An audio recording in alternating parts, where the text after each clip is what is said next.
Welcome to Breaking Digital Podcast. This is Doyle Bueller. Today I'm talking with Josh Steimle, who is the CEO of MWI Digital Marketing, based out of Hong Kong, but also with offices around the world, and is also founder of Influencer Inc. And in this episode, we talk a lot about personal branding and actually talk about some of the comparisons between the Asian market and the North American market in terms of what businesses are doing in the digital marketing space to create that recognition. And then we get into some really fascinating stuff about personal branding and how critical that is for business success. It's no longer just a nice to have, it's a must have to develop a strong personal brand through the content that you're producing to be able to deliver good value to your audience.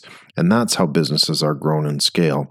And we talk also about how to actually get into Forbes and other media for that example. And he comes up with some really exclusive, fascinating topics of how to actually do that.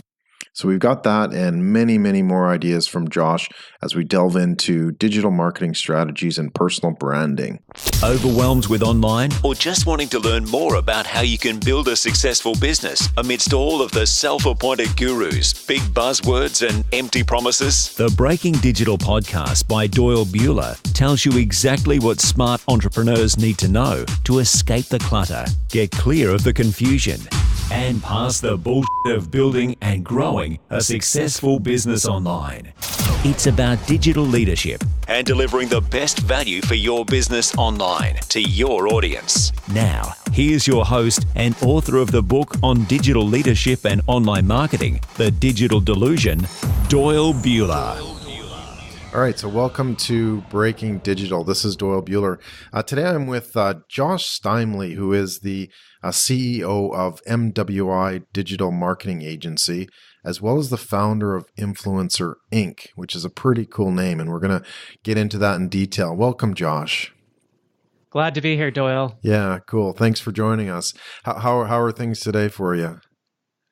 Fantastic. I'm coming to you from Shenzhen, China, on the other side of the world, and It's a fantastic morning over here. Oh, excellent. Well, it's the end of the day. It's the end of the day for me. I'm in Montreal, Canada, and the sun is set already. So I love how we can connect around the world just at a moment's notice. So yeah, a fantastic way to be in the digital space. So tell me a bit about. Let's start with MWI. That's your digital marketing agency. Obviously, you're a worldwide type agency. What do you specialize in?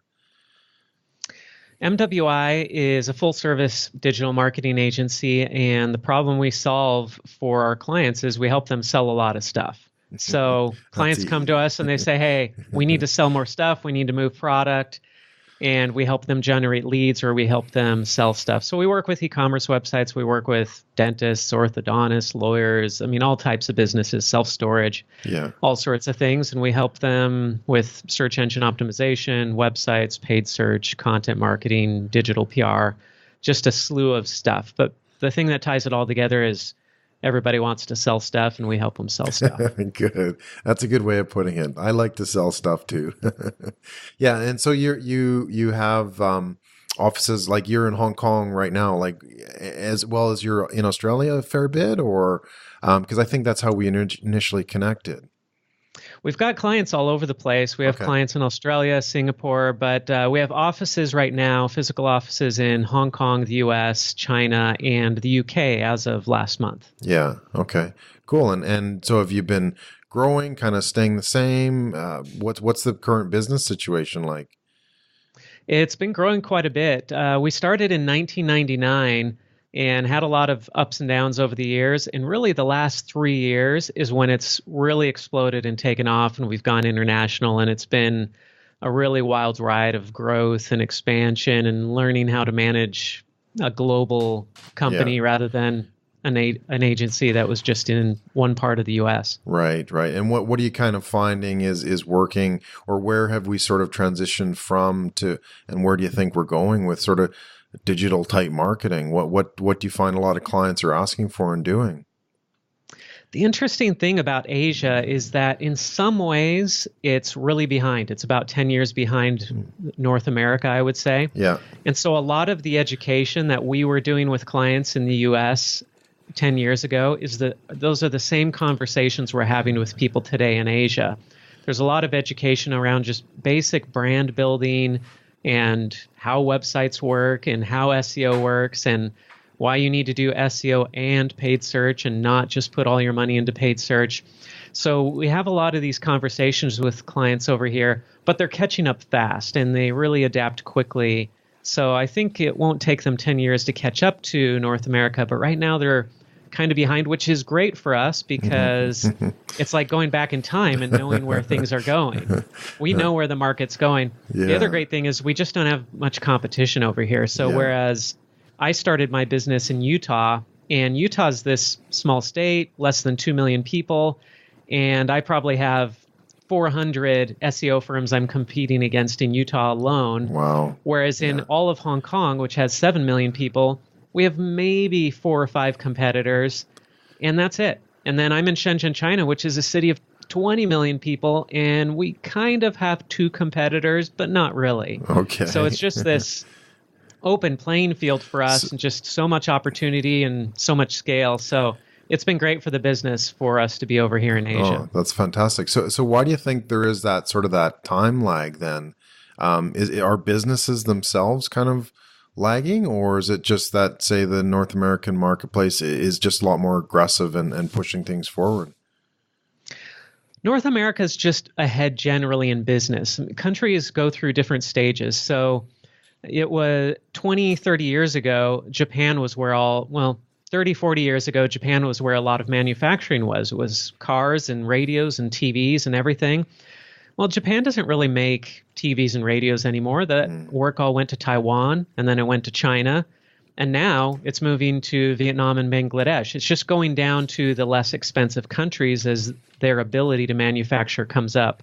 So now China is actually moving into more high-tech manufacturing. So they're making smartphones now, and they're making pretty good smartphones now, and they're really inexpensive.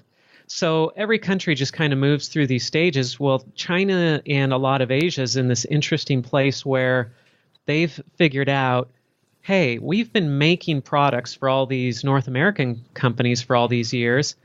Why don't we just sell direct and cut out the middleman? And instead of making products for them, we'll just make our own products and we'll put our own brand on it. And they can do this now through Amazon. And so Amazon is being flooded with Chinese manufacturers who are creating their own brands and selling direct to consumers through Amazon. The problem that these Chinese companies have is they don't know how to choose a name. They don't know how to create a brand that appeals to a Western audience. They don't understand SEO. They don't know how to build a website for a Western audience.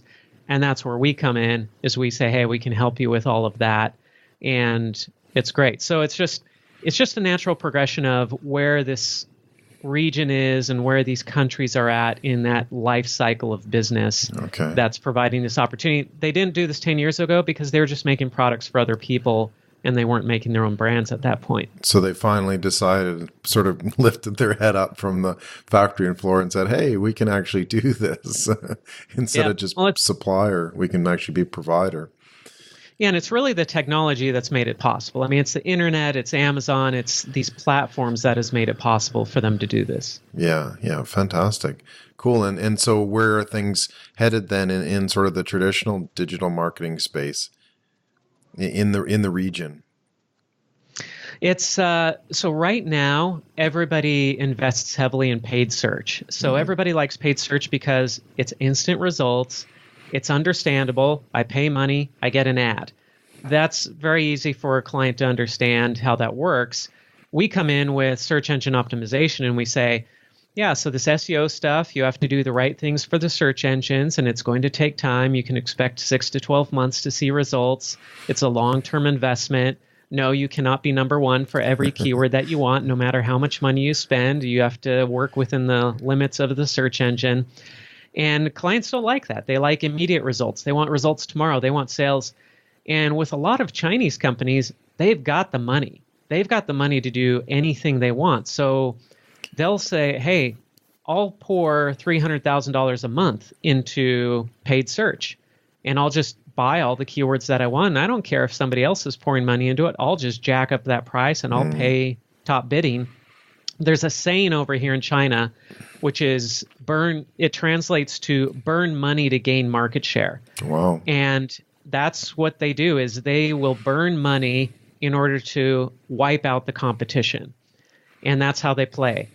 And so they'll go find some rich investors and they'll just burn that money. And the whole strategy is just wipe your competition out and then you own the market. And so, of course, that jacks up rates on things like paid search and such. So we come in and we say, hey, that might have worked in the past for you. It's not going to work long term with paid search. You need to invest in SEO and content marketing and PR and these other things. And there's a bit of a learning curve for them, though, there to accept that. But the companies that have accepted that are really prospering and doing really well over here. Oh, fascinating. And so how do you then, taking the other side of the coin, with, say, the North American market, how do you maintain that competitiveness over here as opposed to in Asia, where it's obviously not such a catch-up game? So in North America, we compete primarily based on our reputation and our thought leadership. When I say compete, I mean, we also compete on quality, but everybody says they're high quality, right? So if I say, it's an easy term to say. Yeah, I mean, if I go in and I say, hey, we're the best at this, then the client's going to say, well, don't tell me, show me. So how do we show them? Well, we can show them case studies. We can show them that we've done the work before. We get a lot of word of mouth, so our clients refer us to their friends, and we get business that way. But really where the competition is at is not based on quality. It's based on reputation and thought leadership and getting the word out there. And so the way that we built MWI in North America was through writing, through publishing in top-tier publications. So I got the opportunity to write for Forbes magazine about 4 years ago, and I started writing about digital marketing. And then what happened was that somebody would go onto Google and search for how to hire an SEO firm. They would find an article I wrote in Forbes answering that question, giving them tips on how to hire an SEO firm.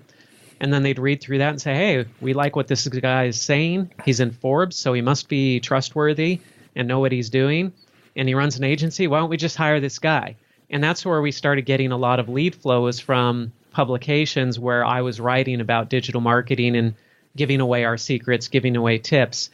And that's the great thing about publishing this information is a lot of SEO firms, digital marketing firms will kind of guard their secrets, and we just give it all away and we say, here's how to do exactly what we're doing, because we know the secret there is that if we tell people how to do it, they might try to do it, some of them, but even if they try to do it, they're going to figure out really quick, wow, this is actually a lot of work and this is really hard. Let's just go hire that guy to do it because he told us all these secrets. We know that he knows what he's doing. Yeah, no, for sure.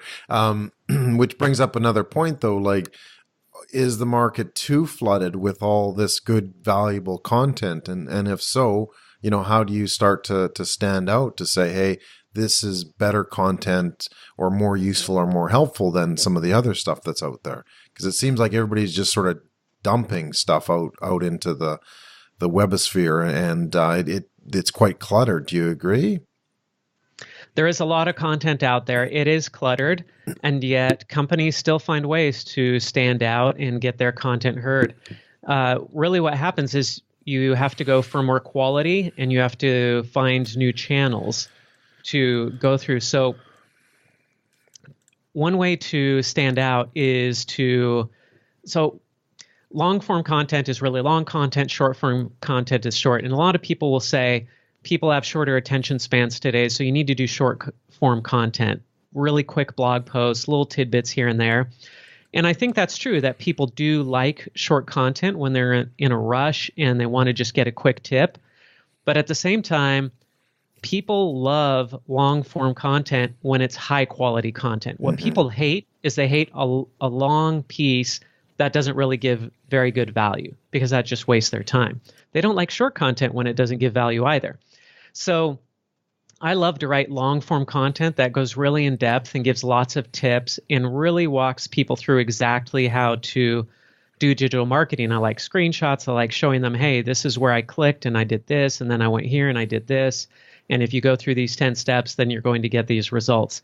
That might be a really long blog post, but it stands out and it gets attention. You'll see a lot of this type of writing from Neil Patel and Kissmetrics and some of his companies. That's how Crazy Egg, that's how they do a lot of their content, is long form, very detailed, very hands-on, walk you through it. And that kind of content stands out because it's hard to put together and you have to know what you're talking about. And there's still definitely room for you to publish that kind of content. And even amongst your own relationships. So everybody has access to LinkedIn and can write articles on LinkedIn. The button's right there when you go to the homepage. It says write an article. You can click there and you can publish to LinkedIn.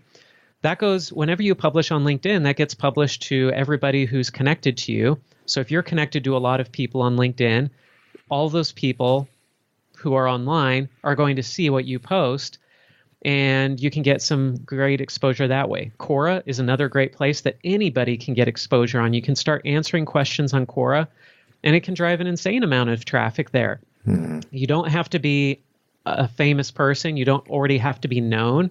You just need to provide value and give answers, and you can get your content out that way and differentiate yourself. Most companies don't do this. Most companies will just slap up a few blog posts on their own company blog and call it good.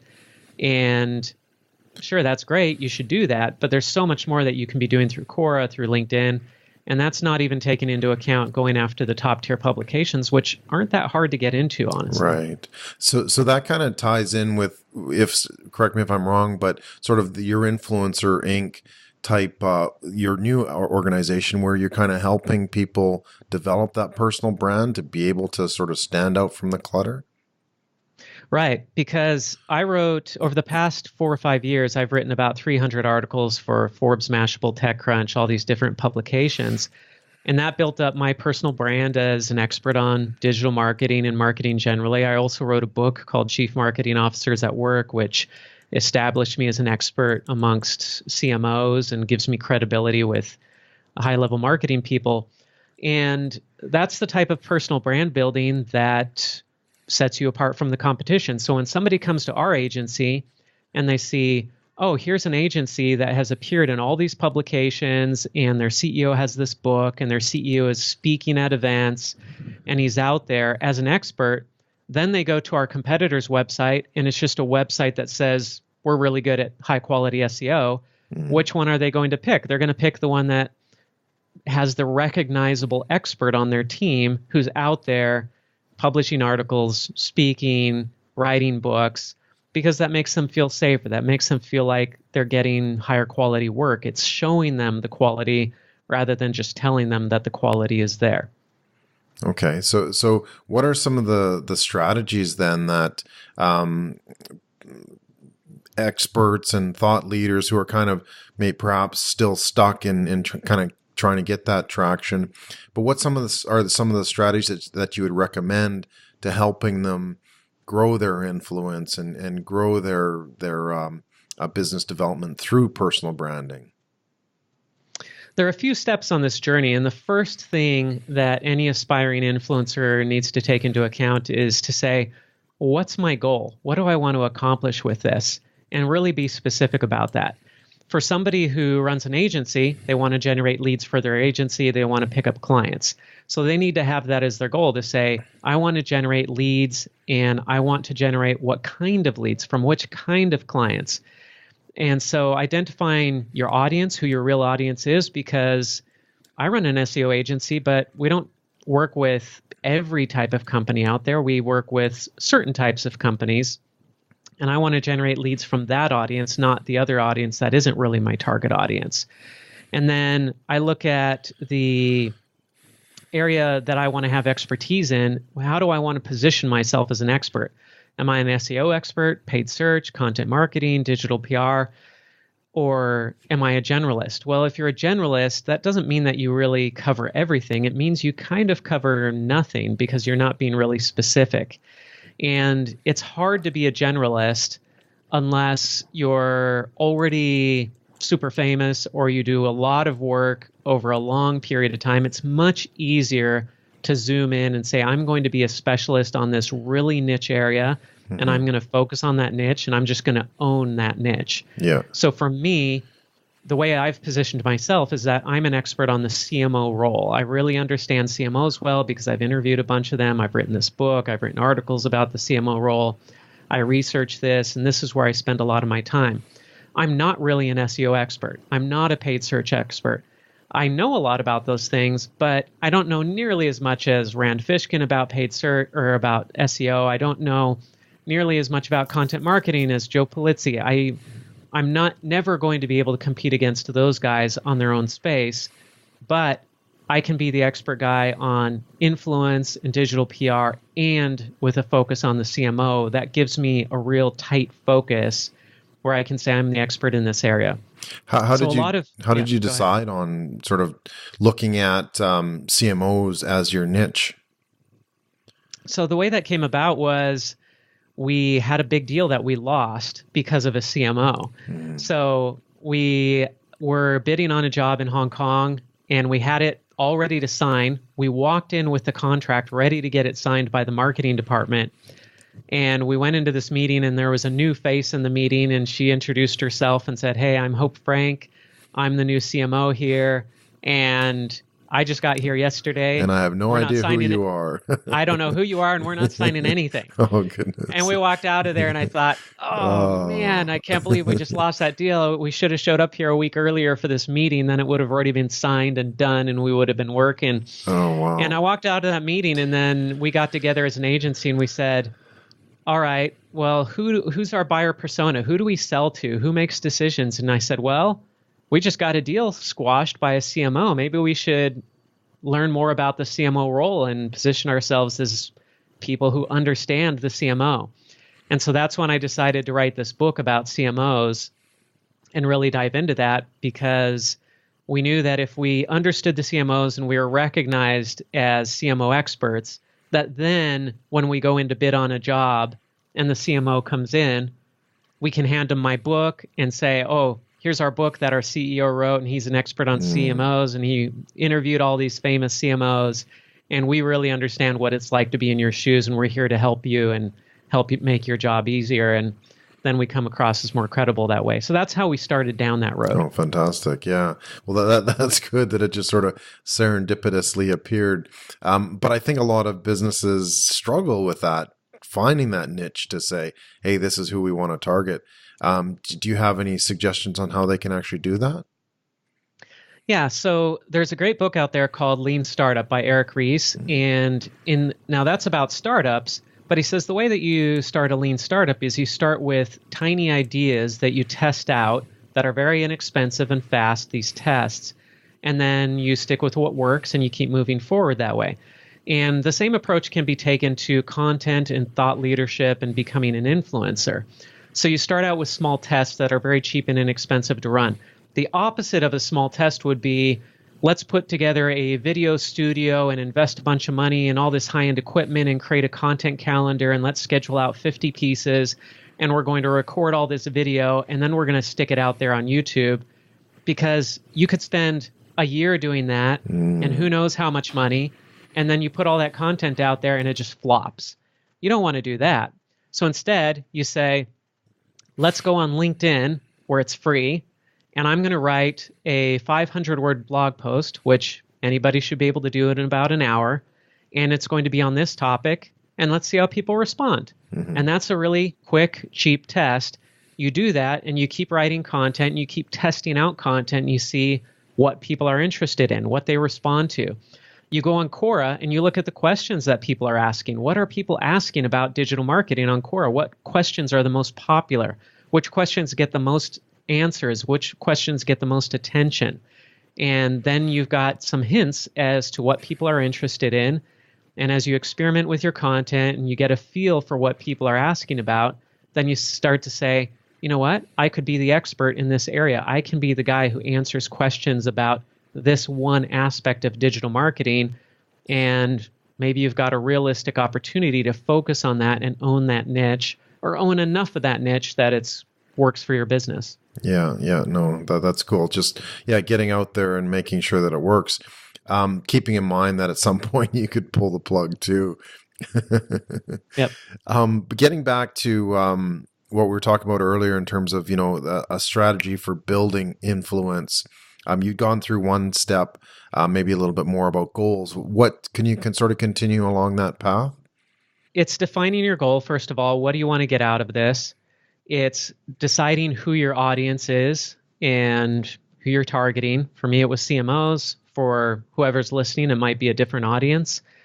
And then it's figuring out where that audience hangs out. If your audience is reading articles on Forbes, then you probably want to be on Forbes. If they're looking at content on Quora, you want to be on Quora. If they're on LinkedIn. If Facebook or Snapchat or Instagram, wherever your audience is, you have to go to where the audience is. Otherwise, you're not going to get their attention. And that's what influence is all about. If you don't have attention, you don't have influence. So figure out where the audience is hanging out, and then also match this up with your skills. So Doyle, you're doing a podcast. You must enjoy this medium. You enjoy speaking. You enjoy recording. I don't know if you like writing or not, but maybe you were drawn to podcasts because you hate writing or something. I know people out there who hate writing. I happen to love writing, and apparently I'm decent at it because we get results. Good. Video is a lot harder for me, as it is for a lot of people, but I also have an audience on video, and so I feel like I have to make an effort there. But I focused on writing first because that's where my strength is. And if you want to be successful as an influencer, don't try to fix your weaknesses, just focus on your strengths. Because if you focus on your weakness, let's say that you're a 0 at writing and you work really hard to become a good writer, you might, after a year, work your way up from 0 to 3 on a scale of 0 to 10. Now you're a 3. So you're a very mediocre writer after a year Still, of effort. Yeah. But if you're a 7 at video and you spend a year working on getting better at video, now you're a 10 at video, you're awesome at video. So focus on your strength and get better at your strength, because that's where you're going to find your advantage. So if you love writing, focus on writing. If you love video, focus on video. If you're great at audio, focus on launching a podcast. But you should also be good at it too, as you mentioned, because you don't want to be wasting your time or spinning your wheels, right? Right. Yeah. So you have to accurately identify what you're good at. And if you're not sure what you're good at, then go out and try a bunch of things. Do you feel that you get more traction with the written word or the a verbal word or sort of a video? That kind of stuff. Like, have you noticed sort of any trends or any specific things that people are enjoying more? So that's why I'm doing video, is because even though writing is a lot easier for me and that plays to my strengths, we get a lot of results and traction from the video. We put out videos, and for example, my co-CEO, Corey Blake, he made a 1-minute video about our agency, MWI, and what we do for clients. And he put this out on Facebook just on his personal profile. And we got a bunch of inquiries about people who were looking for positions, jobs, and some great people reached out to us. I think we got 2 clients out of this video. Oh, fantastic. And so we do experiments like that, and then we say, oh my goodness, we have got to invest more in video, because look at the results that we got from this tiny little simple video that we put out. And so we've been investing more heavily in video because we're just getting pulled in that direction. Our audience is pulling us that way. And it's not necessarily our strength, but we're working on it because we're already getting results at it. Yeah. No, fantastic. So any other sort of key ingredients to becoming more of an influencer in the digital space? Any tips, any advice? Well, one of the main mistakes that beginning influencers make is they do too much preparation and they don't have enough action. So kind of like the lean startup. Right. And so this goes back to that lean startup methodology, that you don't have to have everything together. You don't have to have everything perfect. You can start this without your own personal website. You can start this without the podcasting studio, without the video studio, without an editor to review your writing. It's better to start today and have it be imperfect than it is to start a year from now and have it perfect, because time trumps everything, or speed trumps everything, as Gary Vaynerchuk says. Yeah. Or one of the CEOs or CMOs in one of my books, Linda Boff, she's the CMO of GE. Her quote on that was, speed is the new intellectual property. If you can move fast, then you gain an advantage over your competition. Yeah. And that just beats everything out. So move fast, even if it's not perfect. I've put up videos on purpose just to show to the people that I'm working with who are aspiring influencers. Yeah. I put up videos of myself wearing my running clothing before I've showered in the morning and my hair is a mess. And it's just in front of my cheap webcam. And I put it out there and I show them, look, I'm not dressed. I don't have my makeup. I'm all sweaty. I'm a mess here. And I'm using this cheap camera that anybody can afford. And yet I stuck this video up on YouTube and I'm getting results from that video. So if I can do that really low quality video, you can do it too and you can get results.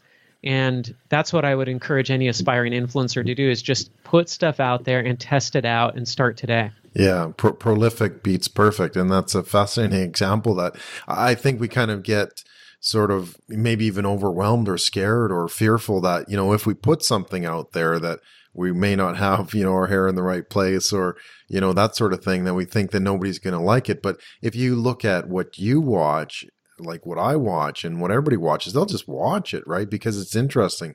They don't really care about those details. Yet you put that sort of weight upon yourself to say, oh, well, I've got to, need this lighting set up and this green screen and all this stuff. And it's like, no, just get it out there. Yeah, exactly. Yeah, no, cool. One sort of final question, maybe it'll roll into a few more, but you said that getting into or writing for Forbes, I think you said was easy. Are there any tips you could offer to say how to actually do that, how to sort of complete that as an activity as well? So getting in as a writer with Forbes is a little bit harder, but getting your company into Forbes, getting placement, getting attention in Forbes is not all that hard. And as somebody who's written hundreds of articles for these publications, I also get a lot of pitches from companies asking me to write articles about them. And 999 out of 1,000 of those pitches are done completely the wrong way, which is that they focus on themselves rather than focusing on the writer, the person who's going to do them this favor of giving them the placement. And so they tend to beg a lot and they say, this would be so great if you wrote an article about my company. And it's all me focused, instead of asking, hey, you as the writer, how can I help you? How can I give you something of value? If you want somebody to do a favor for you, figure out how you can do a favor for them at the same time. And so I encourage people, if you're going to pitch a writer at one of these publications, just go and ask them what they need. Reach out to them and say, hey, I see that you write about this topic. What articles are you working on right now? Maybe I know somebody. Maybe I can help you out. And don't just look for the quick, oh, I want you to write something about me, but just say, hey, what can I do to help you? Who can I connect you with? What data are you looking for? Do you need an infographic? What can I do to help you make your next article better? And that's such a rare way to pitch that if you do pitch that way, it's going to get more attention. And if I receive a pitch that way, I'll respond and I'll say, well, here's some of the articles I'm working on. If you have any input or if you know somebody, then let me know, because I'm already working on this article. I'd love to get more quotes. I'd love to get more data to put into that.